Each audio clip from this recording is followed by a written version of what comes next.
You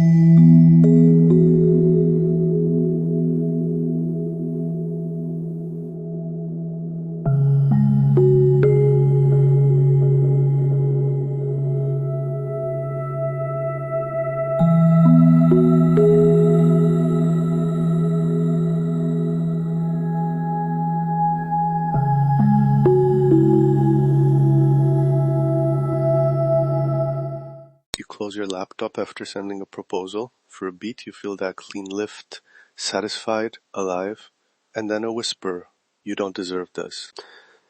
Welcome to the Pattern Recognizer. Most people are running programs they never chose. Today we expose one of those patterns, see exactly how it works, and discover the precise shift that can set you free.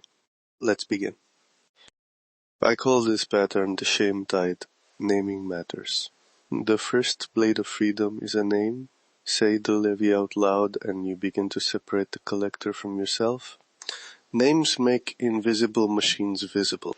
Think about one quiet house where praise is rare. Someone claps and the moment gets hushed. You feel that hush. Ouch. Those household rules, who gets praise, how money is named, which feelings are allowed. They write a ledger into your nervous system. Later, when you try to expand, the old entries trigger, be small, don't take too much, avoid being seen. It becomes automatic. A little sting of shame, like an accountant who never forgets a debt. That sting is a voice, the internal tax collector.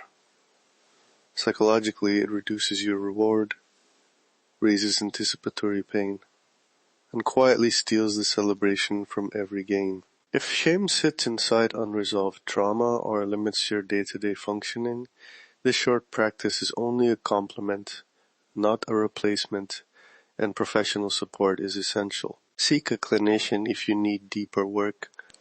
Now the esoteric view. In sacred geometry, potentials are vectors opening into form. Shame behaves like a sink at the center. Instead of lines opening outward, they curl and collapse. Picture a bright star folding into a dull coin. The field loses range, completion leaks away. Rosicrucian inner alchemy describes transmutation. Base impressions become refined energy. Shame is heavy, sticky base matter.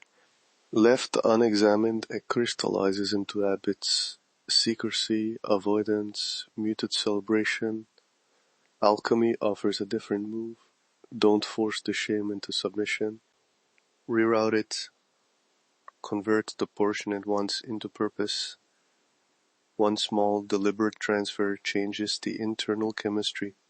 You see the tithe everywhere. Money, a raise arrives and you hide the happiness. Or spend in secret or self-sabotage the bonus. Relationships, intimacy deepens and you apologize, soften, withdraw. Career. You finish a project and stall on the launch as if holding back protects you.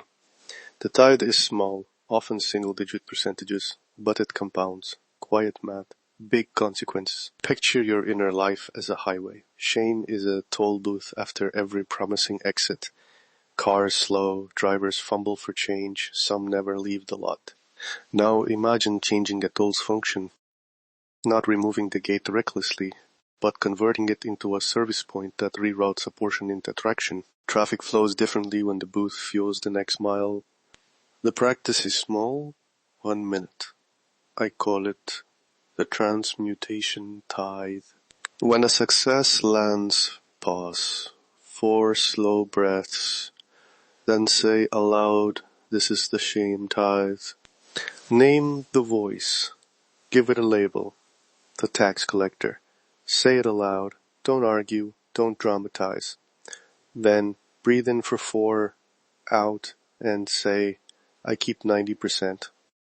I reroute 10% to action." Right away, pick one tiny motion. Send one message. Make that small payment. Hit send on the post. Use the money that I wanted to take and turn it into motion. 30 seconds. Done. Do this every time you feel the pinch. Expect awkwardness at first. That's fine. Habits rewire by repetition. Over weeks, the internal collector loses commission.